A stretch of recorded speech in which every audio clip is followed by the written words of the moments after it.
welcome back to another SuperCoach video with me, JD. I am so happy to be joining you. I've spent the last 3 or 4 days since the preseason games ended in Melbourne for work, and I'm back straight from the airport. First thing I've got to do, record a video, give you the team update, and that's what this video is all about. We're about 1 week out from the first bounce. I can imagine myself doing at least one more team update if anything changes between now and round 1. I assume with teams it will change a little bit more, but we're going to give you the latest thinking.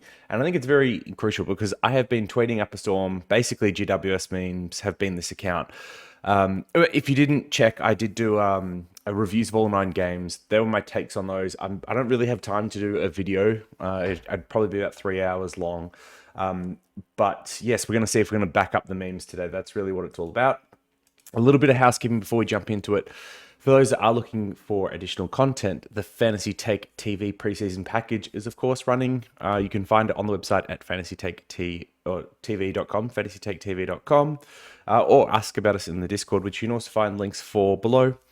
But yeah, we've got bonus podcasts in there as well as a bunch of other stuff, leagues, special Discord perks, etc., etc. So if you are looking for a little bit of extra content, or the spreadsheet that I'm about to show you, which also resides on that website, feel free to check that out.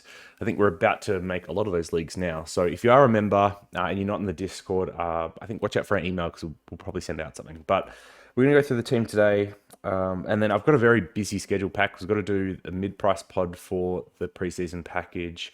I think there's a couple of collabs that I've got coming up over the next week as well. And I'll probably do a fantasy team reveal. I mean, it's not my forte, but you can see I did all right last year. So try and back that up. But let's get into this video. And I'll tell you what, it is probably good that I have recorded this like 4 or 5 days after the weekend ended, because I've had time to unwind a little bit from some of the overreaction that goes on as you watch those preseason games, put things into perspective, think through stuff a little bit. So I feel like I've got quite a measured team now, and it's probably quite different if I'd put out a video a few days ago. But I've waffled enough, so let's start building a team. So let's get some premiums in defense. So of the 5 here, I think Sinclair is easily the worst, and it's the one I wouldn't be touching. The other 4, I think, are all reasonable options, but Jordan Dawson I've been on all preseason, and I think I'm going to pair that up with Doherty. You know, it's going to annoy people if I don't have this in price order, so let's move them around. Dawson looks like the general down back. That's what we saw in the preseason. That's what we expected. The only thing that we didn't really see is how Miller is going to affect it, and he'll be back for round 1. I think he was out for personal reasons. And yes, Miller doesn't have the best durability, so he may not be down there for very long, but I think it is still worth knowing how they interact. Sorry, one downside of coming straight off the plane is incredibly dehydrated. So, yeah, Dawson should be good. Going to get all the kick-ins. They're going to feed him the ball. I guess it's somewhat of a tag risk because he is their best player and best distributor, but do you tag bad teams? Not really as much. And then Doherty, I guess there's nothing really wrong with Sicily or Stewart. If you like them, and I think they're like just as highly owned. I mean, if you look at the ownership on these, it's 21% Sicily, 34% Stewart, 31% Doherty, 17% Dawson. I feel like Dawson's a little bit under or disrespected of those 4, but yeah, I've got no problems with you picking any of these 4. I think just pick your favorite. It's splitting hairs a little bit as to who you think is going to be the best. I can see pros and cons for all of them. But in terms of Doherty, I thought his role was going to go backwards. I was originally a little bit hesitant just because like the way Carlton played last year didn't seem sustainable if they wanted to play finals footy. And I thought they may play around with elements of how they structure up either in defense or midfield that could affect some of their scoring negatively. Doesn't seem to be the case based on the preseason games we've seen so far. Doherty was interesting in the sense I think he had something like 35% CBAs, which was all in the second half, but then he also had kick-ins in the first half. So a real weird mix, but regardless of whether he's down back or in the midfield, it seems like he's going to have a good role and he can score well in either. I think the thing that has kind of convinced me on Doherty a little bit is we have seen the upside from him to kind of go more than 110 and really go up and push 120. And it looks like in the Blues' current system that there's no reason why he couldn't do that. So yeah, I'm on him as a pick. But as I said, if you like Sicily, if you like Stewart, pick them over these. If you don't like these guys, you just want one, then do that too. That's totally fine. One thing I was playing around with a fair bit before this was the 500k defenders. So Ridley, Dacos, There's one other one, I'm sure, Young. So, I mean, Young's a bit of a mystery because there's no reason why he should go backwards this year. I think the 92 that we saw last year, that's the minimum that you kind of expect this year. But really, we were expecting with kick-ins, he'd take a step forward and be able to push 100 plus and be up there. Didn't see it in either of the preseason games, and that was without Ryan. So can't imagine that actually goes forward with Ryan in the team. But at the same time, it doesn't make sense. I mean, if you got the same Ryan from last year and just give him 2 kick-ins a game, that's almost 100. So I wonder if the preseason games are a bait and he'll be fine. But honestly, it's so hard to pick him off what you saw. Dacos's ownership dropped massively on the back of the weekend, and I don't know if that's rightfully so. How often do you get tagged in a preseason game? It's so unfortunate. It's obviously not going to happen as much during the real season, but I already had concerns over the midfield role. Didn't think he looked perfect.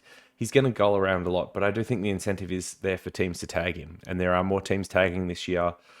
So, yeah, he should be okay. I think he should still be okay, but it's not like I've got him locked in to be a top 6 defender where I kind of was at a point where I could reasonably see that happening before. So off him for now. And then, yeah, Ridley, he's done, 100 basically twice in the past, the 2 years before last. And could he get back to that? Like, foreseeably, yes. Essendon's structure was better than what it has been the last couple of years. And against St Kilda, we saw him freed up. But the reality is, St Kilda's forward line, had injuries, isn't the most built out, and it isn't the tallest either. There are a lot other taller forward lines. And I think in those situations, you might see Ridley manning up more, not being able to play the free man role as much. Now, if he was able to be free in all those games, then I think he is a reasonably good pick. But the other thing is, they've got a lot of mouths to feed. Like, McGrath looked good. Redmond had a poor game, but he should be all right. I don't know. I guess, maybe I'm a little bit gun shy because really did me wrong last year. I could see that pick going either way. I could see it working. I guess, the nice thing with having a couple of 600k defenders is that if one of them goes sideways, I can always go down to a Ridley or a Dacos or a Young pretty easily and correct that way. So my structure does allow for that, which is nice. But yeah, I'll be passing on these boys for now. I think the only other one that we even somewhat looked at or talked about was Richards, but he got injured. So I think that's a pretty easy pass for now. Baker was very good, but yeah, unfortunately, that's a bit of a no-go. And he got injured as well. Salem's obviously out. All right, so let's get down to some real options. And look, you can tell with how far I'm heading down and the price range we're getting to who's up next. He's basically on everyone's side. It's 50% owned. And that's Elliot Yeo. There are some people that went cold on him after the weekend's game. I think that's silly. He's gone 100 plus multiple times in the past. It's just a matter of whether or not his body can hold up. The role was good at the weekend. I think he's perfectly fine. He's perfectly fine. He needs to go about 90, which is high, but I think he's actually good enough that if he's fit for this year, he could go close to the top 6. So very good pick at 337k. I think of all the mid prices we talk about, he's the one that is most likely to be a keeper if he can stay fit. Now, next up, who have I got? I think it might be someone that I've been called on all preseason, Liam Jones. Ideally, this would have been someone like Caulfield or Goda. Caulfield played 2s. Goda's role just wasn't that great. He played more wing than half back, and he wasn't really getting a distributor role. So, no bueno from Jones. This is one pick that I'm unsure about, and I'll talk through it quickly. So, he's on the wrong side of 30. He's had injury-affected past, even though he's had a nice year-long break to kind of recover the body. And he hasn't really had enough good scoring that suggests that he's going to kind of get to that 70 mark, which is about what he needs to be worth his price. But we haven't seen him playing intercept defense in the Dogs system before. And they shared the ball around a bit back there. Jones is by no means a bad user. He obviously racked up a ton of intercept possessions on the weekend. His job security is very good, and it feels like some of the other rookies are starting to get more speculative. So I think that's why he's in there for now. I guess the other player this could be quite easier is actually his teammate in Crozier, who his job security is worse than Jones, but his scoring potential is better. So this is the type of thing where it could be a side swap if that goes well. Round 2, Crozier's outscoring him by 10, 15 points. He looks like he's playing well. Maybe that's a side swap then. But yeah, I think Jones is going to be it for now. I would have liked for it to be someone else, but hey, it is what it is. That's what they say. All right, next up is Ginby. Ginby. I think it's Ginby. Ruben. Good old Rubes. Look, I think he's probably near the top of the first pick rookies at the moment. Definitely in defense, but almost across all lines. Looked amazing. Someone I'd been high on all preseason and didn't disappoint. Mature, good user, good at the contest. Just really liked what I saw out of him. They're going to try and get him to play as many games as they can this year. So, yep, no reason not to have him at all. And then, look, I've still got McKenna in here. I'm a little bit unsure about this. I guess I'm like less bullish on his scoring. I think maybe 70 is probably his cap now. I still think his job security is okay, even though he hasn't played great. And look, if he gets named round 1 in that position, despite not playing well the last couple of games, I just think he builds into the year as it goes on. So, yeah, I'm a fan. Still a fan. And then we've got Wilmot and Constable to round out the bench. I think in round 1, it's probably likely I field Constable over McKenna. I didn't think he was the best off halfback, if I'm being perfectly honest, but he did some nice things at times, despite not being perfect. And I think the Gold Coast coaches are aware that he does bring some nice things, despite having still a fair bit to work on, given he's new to that halfback role. The risk will be what happens to him when Powell and Weller come back, and that's a round 1. So I'm really curious to see if they're fit, whether they get named together or not. But if they're not named and Constable's playing, then I will definitely field him over McKenna, I would say, and then just bench McKenna and Wilmot. All right, getting into the mids, let's load up on some premiums. Firstly, as with all preseason, I am avoiding the 700k midfielders. If you know my philosophies on this game, I generally try and avoid the top price guys where I can.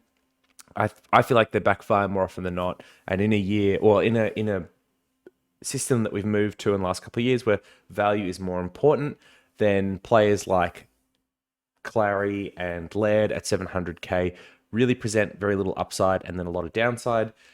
With that said, I've had this go against me before. Neil absolutely smashed me that 1 year where he averaged like 145 over the first 2 months, basically up to the bye. That's more or less like my year. So I realized that by going against Oliver and Laird, I'm like, there's like more than half the competition that are on them. So if one of those two really goes off and I'm not on, it's a risk, but I think it's a calculated risk that I will win more often than I lose, even though I will lose it sometimes. I'm fully aware of that. All right, so who have I got instead? So Bontempelli and Steele. Let's start with these two. Look, Steele is the last picked player on my team at the moment. He is in there because of price and who I can kind of afford at that range. People are off him after the preseason game, and which is kind of funny because he did the exact same thing last year against Essendon. He dropped an 80, looked just so, whatever. And then over the first couple of months, he averaged about 120, 125 before he went down with his shoulder. Actually, this might be a good time to look at the spreadsheet. Get a little bit of a preview here. So here you go. Here's Jack Steele. Already got him loaded up here. You can see across his top line his SuperCoach scores. So yeah, came out after the preseason game, had a poor round 1, and then went gangbusters until he had shoulder problems, and then missed, and then came back and was okay at points. So yeah, I don't think the slow start in the preseason precludes him from being a good pick whatsoever. He's priced pretty cheap. He's at 110 at the moment. I think he can go back to 120 and at least go 115. So value at the price. But yeah, at last pick, as I mentioned. And Bont, I also think I had loaded up in the sheet. I did. There's not much really to talk about with Bont. We all know his game by now. He's pretty good. Yeah, pretty good.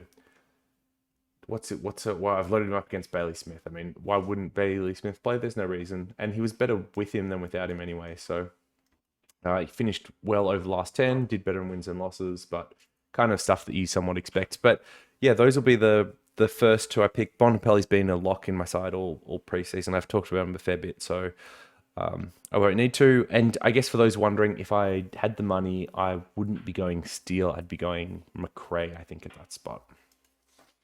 All right, next up, we are going back to the well with Josh Kelly. And we're going to pair him up with his teammate, Tom Green. Oh, Kelly, I think I've put him in here as well. So look, I mean, oh, you actually can't see it with my head. Well, that's a shame. But yeah, look, all you need to know is with CBAs, he scores well. He scores very well. And that is exactly what he's getting this year. He's getting those CBAs. Based on the preseason game where he had over 70%, did he have even one game last year where he had 70%?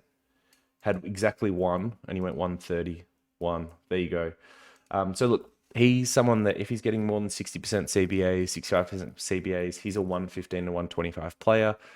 That's what he's going to go this year, and he's priced at, what, 106? So yeah, a fair bit of upside with Josh Kelly. Soft fixture to start, same with Green. But I'm aware that I've been hurt before. I just have to hope that I've been hurt because of Leon Cameron and not because of Josh Kelly. I don't want it to be the case again. And I mean, Green, I mean, his price point's amazing. Dominated the preseason. Looks amazing. Looks leaner. Doesn't look like he's going to fade out like we saw last year. And he's going to have the opportunity. He is the inside bull with no Taranto, no Hopper. So, yep, jumping on Green. And then, hey, why end the fun now? Let's add in another ex-GWS player in Hopper. Didn't look amazing in the preseason, if I'm being perfectly honest, but he needs to go about a 90 to be worth it at his price point, and he's done it in the past with not great opportunity. He's going to get all the opportunity in the world at the Tigers, so yeah, I'm pretty confident he'll do that there.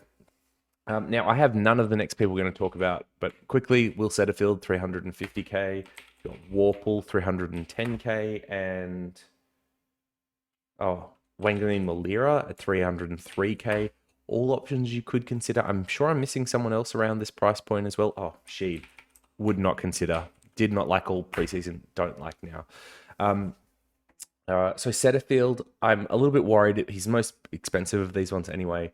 But a couple of things. So Parrish has been underdone in the preseason. Clearly still struggling a bit in the game. Didn't try a lot. So I wonder if he got more opportunity than he otherwise would if Parrish was up and firing. Same with Caldwell, who had interrupted preseason, was in non-contact right up until the preseason games and got pulled off early as well. So yeah, I wonder if they actually intend to give Setterfield 50% CBAs, which is what he saw on the weekend and probably what he needs to be relevant.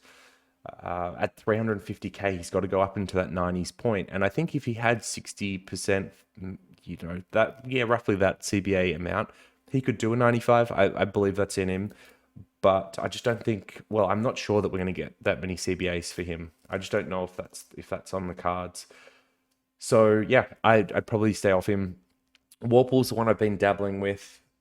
He's just not a good player. He also needed, 30 disposals for the 101 on the weekend. He had 4 games last year where he was in the 20 plus touches category, didn't turn up once. I think he just needs a lot of touches and he needs to be tackling, which he didn't do on the weekend, to be fair, to actually get a good score out of him, to get that 90 kind of mark that you're aiming for. I think it's a little bit less just because he's 310k rather than 332. Maybe it's more like an 85 you need for Warple. I just think it's hard. Like he scores kind of like the Crouch brothers used to, where it's 30 plus touches and can't turn. Like that's really bad. He's just a bit of a butcher. And I actually thought his use was good on the weekend as well, with like abnormally good. So yeah, I could see myself reverting back to him, but I just don't like picking players I don't believe in, and I don't really believe in Warple, so it makes it very hard for me to put him on my side. With that said, don't listen to me. I mean, that was part of the reason why I didn't trust Brody last year. I mean, that and time on ground, and that burnt me to all smithereens. So maybe don't listen to me and just do whatever you want. But Warple is the other mid-pricer I've had in, if I've had 2 of them at the 300k point, but I kind of don't want any at the moment. And then Wanganeen Malira looked good in that halfback role, sharing with Sinclair. There's a reasonable chance he's good. And actually, if he was to go 90 at the 300k price point and then be swung back into defense, that's really, really nice. Whether he can do it in his second year, like, not sure. He's very talented. I do believe in him. I just don't know if like that high of a averages on the cards. I mean, 85 would still be okay, I think. But yeah. So anyway, let's not stop the GWS train here. Let's go 4 in a row. Actually, it's 5 in a row because Steele is ex-GWS as well. We're 5 in a row. Let's go. GWS only midfield. I should have had Setterfield as well. All right. Yeah, so Callahan, look, this pick I'm pretty unsure on. So he needs about 75, which is quite high for a second-year player, and especially someone that didn't get CBAs. He played wing on the weekend. Looked good, but they also kicked the ball to him a lot, and he got a fair few intercept possessions that wouldn't normally be on the cards for Callahan. So this screams trap pick to me, if I'm being perfectly honest. Not only that, but he's got terrible injury history. Shocking with that foot. So a little bit worried about this pick, but the rookies aren't great, and I'm not loving some of the other options we've talked about. So once again, with the GWS soft fixture, I might be willing to risk running Callahan at this spot just because of job security as long as he's fit, scoring potential over those first 5 to 6 weeks, and then hopefully I can move him on rather quickly as a stepping stone and not hold on to him for too long. Next one, I feel like doesn't need any discussion, which is Ashcroft, 75% ownership. Is that the most in the game at the moment? Yes, it is by 8%. Dunkley's next at 67, and then Jimby's at 58. Wow, those are the top 3. I don't think I would have guessed that. But yeah, I mean, he looked good. He's going to get mid-time. Mackenzie was the surprise packet of the weekend, not because we didn't know he was good, but just because I thrust him into the midfield rotation and heavily early, and then he impressed. The comparison here is like a right-footed Zach Merritt. Apologies. If you know me, there's no cuts. There's never any edits. There's never any cuts in these videos. I drink, I cough, I ruminate, I make mistakes and slip up. They all go into the edit, but unfortunately a spider problem, which I had to solve, got in the way. So let's go back. I was talking about C-Mac, and yes, right foot Zach Merritt would be the comparison for him. Looked good on the weekend. Decision making was good. Ball use is good. Handballed a little bit too much, and especially when he had time and space. So he needs to, I think, a little bit more aware of his surroundings, so he can actually get on his foot rather than handball it off. But was very good, very impressive, and you can see how they're going to get games into him this year, especially in a side that's young and trying to rebuild. I think the worry that people have called out was Ward did the same thing to us last year, where he had a very good preseason score and then went on to be pretty poor pick as far as rookies go. I think Mackenzie's different. I think what I saw is better, and I think I tweeted this actually on the weekend. What I saw from Mackenzie this week was better than what I saw from Ward last year. Does it mean that he won't do the same? No, but I'm a little bit more hopeful that Mackenzie will be good. All right, and then let's fill up some bench spots. So Phillips, I've even seen some people not having Phillips in their side. I think that's a mistake. He still had 66% CBAs. He's, third year now, mature age player. Yes, not in a great side, but people are overreacting. The Dogs absolutely suck up SuperCoach points, especially through the midfielders. So I wouldn't worry about this. Like, all of the North midfield was down when it came to scoring. I think Phillips will be fine, especially if he continues to get 60% CBAs, that type of opportunity. So no concerns there for me. And then who else would I have in this midfield? I'm sure there's some rookies. It's not Chesser. It'll be Baker, of course, the candlestick maker. Yeah, he looked very good on a wing for the Dogs. I'm not even sure he was meant to play, to be honest, but with some of the injuries, I think he came on early, kicked their first goal, and then went from strength to strength there. I think he's played himself into the round one side. Somewhat of a sub-risk, I would say, alongside moving the clean, who we'll talk about in a bit. But yeah, I mean, I think he's hard to not start because he's actually shown scoring potential at that 124k price point. We really don't have many mid-rookies to pick from. And then we're going to go Sincotta. Alex Sincotta. So look, it's between him and Cowan for a spot in that Carlton defense. He's come from their VFL system. He's, I think, 26, mature age. Scored better of the two. I really liked what I saw from Cowan, though, and I think the problem is, regardless of who gets picked in round one, the job security is probably not great because neither, I think, clearly separated themselves from the other. So they could only be a week or two of bad games away from being replaced by the other, which is the concern with either of them. But if you're starting with a 1 or 2k player, I think there's a little bit less risk than that. All right, Rucks, let's load him up. We're going back to the well with Sean Darcy, and we're going to pair him with everyone's second ruck, Rowan Marshall, and we'll round that out by putting in Nick Madden. So, Roga, as we are calling it in the Discord, that is Marshall, Darcy combo, the Roga combo. Yeah, I mean, Darcy looks great on the weekend. Yes, there was no Jackson, and yes, it is going to hurt his scoring when he comes back, but Darcy is actually one of the more durable rucks over the last couple of seasons, believe it or not, especially of the ones that we're looking at picking. More durable than Marshall, more durable than English. Surprised, I know, because the big green machine always seems to be carrying some type of niggle or injury, but he gets through it. And I think the big thing for Darcy is this is the first preseason in the last couple of years that he's got through uninjured. He's also young, deceptively young. He's younger than English, for example. I think he's only 24. So he's still developing, growing as a ruck as well. But yeah, really liked what I saw out of him on the weekend. And I think we are going to see what we saw in that first preseason hit out, which is a Darcy 75, Jackson 25% split. They may move around with that a little bit as the games go on, but I still think a fully fit Darcy has upside. And look, this is a little bit of a leak from the Fantasy Take TV Rucks pod for the preseason package. But we're looking at Darcy's hit out numbers in those good years, and they were only mid 60s anyway. So he doesn't need 80%, 90% Ruck CBA time for him to actually go these big scores. He can do it on 65, 70%. So if that's what he's getting with Jackson, I think he's still going to be fine. Well, there's only one way to wait and see, but yeah, I think we're on Darcy train at the moment. And then forwards, let's get into it. So, why is it sorted on ownership? Let's get some price going. Look, so Dunkley, if I was to make a bold call, I think there's a chance he is the number one scoring player for all of SuperCoach this year, any line.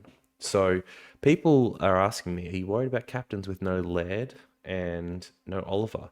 And the reality is, I think between like Bontempelli, Steele, Kelly, Dunkley, I can get a vice captain score each week that'll rival those boys.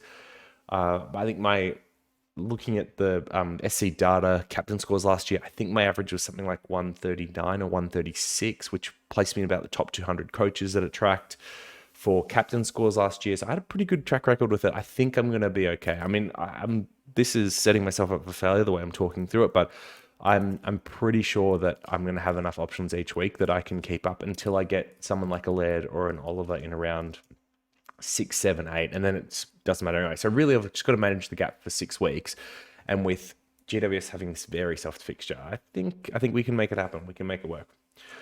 All right, and then so of the other forwards, I mean, like Cogs, I think is fine. He still scored 80 off 60% game time, and despite the knock, I think he's a perfectly good pick. And to be honest, there are some 5 premium structures I've been playing with, and he comes straight back in. I've got no worries putting him in.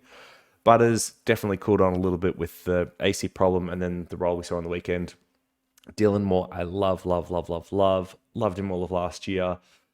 Continue to love him this year. I just wish he was playing CBAs because he's a phenomenal footballer and he's fun to watch, and I'd love to own him.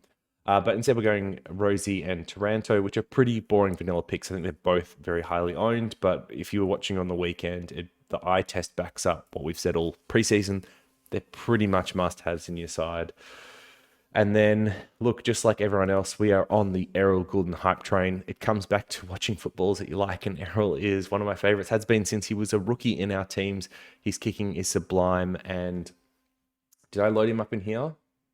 No, I had Marshall instead, which, I mean, everyone was Marshall anyway. That's fine. So, yeah, look, no Mills, no Papley. Papley's a little bit underrated because he did get like 30% CBAs last year, because they do like to move smaller, faster guys through there, and that would be someone that could potentially push Goulden out, and especially given Goulden can go play in the forward line. And then Mills is the other one that commanded a lot of CBAs last year, could command a lot again this year. So neither of those is a bit of a problem for assessing Goulden, but he only had 10% CBAs last year and went 85. So even if his bump is just to 30, 40%, I think it's really reasonable that he goes 95 and even 100 plus. That puts him right in the range for top 6 forwards, and given his price point, that's really nice. We also saw, I mean, what he did 190 or whatever it was, 188 on the weekend. That's reminiscent of when Petrarca broke out in the forward line as well. The reality is it's just very hard for you to score that well and be a failed pick. I just don't remember the last time it happened where someone scored that well in that position in the forward line and failed. Yeah. And if you play that well in the preseason, even if the coaching plan wasn't to give you that much CBA time, I think it probably has to change a little bit just on the back of what you've shown you can do. And people point to Heaney, that trap that's all failed before. I mean, a lot of Groundhog Day. I'm falling for my old GWS traps, feeling for my old Darcy trap, my old Sydney Swans trap, but it'll be fine. It'll be fine. All right, let's round it out. So look, the 300k players I'm jumping over here before I add Flanders into my side are Fife and Brun. A little bit worried about not owning either, but I think they could also both be traps. So Fife, the role is not great, but he's managed to score well with it both times. And if Freo are winning, I can see him continuing to do well. He kicked particularly straight, which hasn't been his MO across his across his career to this point. So I wonder if there's some regression on that or if he's actually fixed it up. And like Freya's fixture's pretty good. I don't know. Fife could be fine. This not owning him could burn you, but I've been going back and looking forward to like who are the breakout picks that have worked. And I think the only one I can remember from about the last 3 to 4 years that was good that wasn't in like a ruck CBA or halfback role was Tex Walker, where he had about a 6-7 week heater and you needed to get him in at the right point, trade him out at the right point. Otherwise it was a failed pick. And I feel like that could be Fife a little bit. If he starts off hot, then it could be a good pick, but you need to time that trade out perfectly. Otherwise it's going to hurt you. And then Brun, really liked what I saw both times he's played. And there's some concerns about whether he's best 22. I'd find it really hard to leave him out after what he showed. I think there's other players you could leave out despite them being premiership players because they didn't show what Brun showed. But yeah, like how much mid-time he actually gets in the real thing is the question. And look, even at the half-forward flank, Cats in that type of role have been able to score well. So there's no reason why. I mean, he's 3'11". He probably once again needs about the 85 mark. He could do an 85 of a half-forward flank, pushing up to stoppages, getting 35-40% CBA time. It's not a bad pick. And to be honest, if I had 60k free, I'd probably look at Flanders up to Brun because Flanders himself only had about 20% CBAs. That was late in the game, and that was without Miller, who's coming back in round 1. So Flanders is a little bit like Callahan. I feel like I'm falling for some traps here because they're not CBA players, and like second, third year, fourth year wing breakouts from this price point, I can't find too many of them. So I'm kind of somewhat having to believe in talent and the opportunity kind of winning out over historical data here, which is a little bit scary. I mean, every year we do see new things and there's always exceptions to rules, but 2 of them in 1 year, this is a bit sus. This is a bit sus. So if we get more rookies or whatever it may be, let's play around with that in a second. So anyway, let's just finish out the team. So I'm still a McLean fan. I think overreaction to the weekend was to pull him out just on how average he looked, and the role wasn't CBAs, which is what we'd hoped for, and he didn't score well. But the last couple of years he played half forward wing. I still think he went like 68, 70, which is more than what he needs at that price point to be a good pick. I think his job security is okay. The problem is he's a little bit of a sub risk. Looking at the dog side, I think it's like him, Baker, maybe Scott, whoever of them is playing poor, could be the one that's subbed out if they're not taking off at all or if there's not an injury. So that's the one concern with McLean. He could be someone that they sub in and out of games. But forward rookie options have dried up a little bit. So Fergus Green should be pretty much in everyone's side, I think. He looked really good. He's mature age. Well, not that mature age, but he's mature age. Kicked a ton of goals in the VFL last year, I want to say. Has looked really good in both their games. Honestly, they're best forward. Somewhat reminiscent of Kaziski in his rookie year. Different style, I guess, because Green's more medium than proper tall. But yeah, he's playing kind of like a third tall role and doing it well. So I like him as an option, even though it's in the Hawks side that isn't going to score particularly well. He's just a bench option, slow burn. And then we're going to finish it off with, unfortunately, not Jay Davey as much as I'd like to continue picking myself, but his brother who is fit. And he looks like he's worked himself into a best 22 spot for Essendon. It's probably going to be some combination of Davey, Guelphy, Waller, and Menzies that get selected for those forward spots. And it looks like we're going to run 3 forwards, bringing the pressure that we haven't really had in the last couple of years. He's creative when he gets it. The big knock on Davey is around production and around how much of the ball he can get. And in a Essendon team that's not going to do well, I think he's going to struggle with that. So once again, this is a slower burn, but they should be trying to get games into him, and he should make enough cash at some point in the year. So very happy to jump on Davey. So this is the side as it stands. It is 12 primos, so 2 down back, 4 in the mid, 2 in the ruck, 4 on the forward line. And then it still has a lot of the mid prices, so Yo and Jones down back, Hopper and Callaghan in the midfield, and then Flanders in the forward line. So that's 5.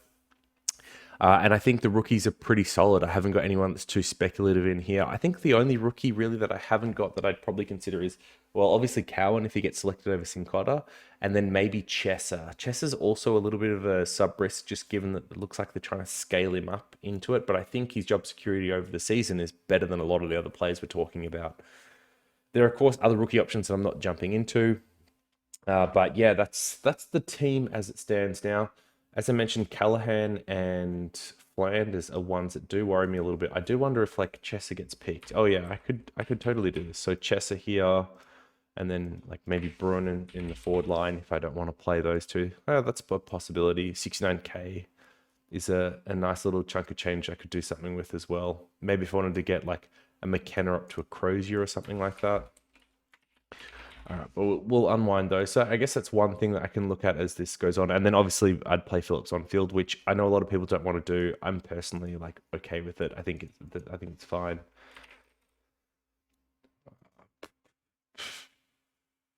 Otherwise, what else is there really that I'd be playing around with? Oh, the only other thing is if I lose faith in Flanders or McLean, the other thing I could do is something like get rid of a Dawson or a Doherty. Let's just say it's Dawson for now.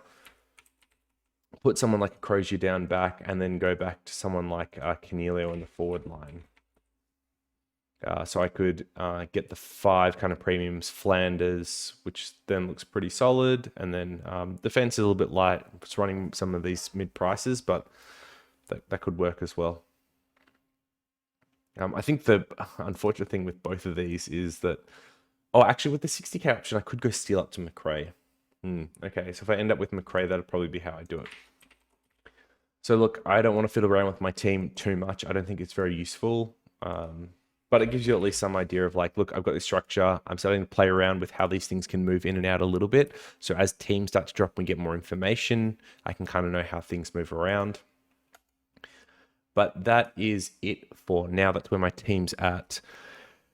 If you've got questions, comments, thoughts, please leave them down below. I'll try and answer as many as I can. I know it gets really busy this time of year. Otherwise, as mentioned, you can find us on the Discord and the link below. And if you're looking for more tailored, personalized advice, try the Fantasy Take TV preseason package. Otherwise, I will see you in the content between now and round 1. It's a very exciting time of the season where we actually get to see if these picks play out well or not. And I'm looking forward to it. But as always, I'll see you in the next one. Peace.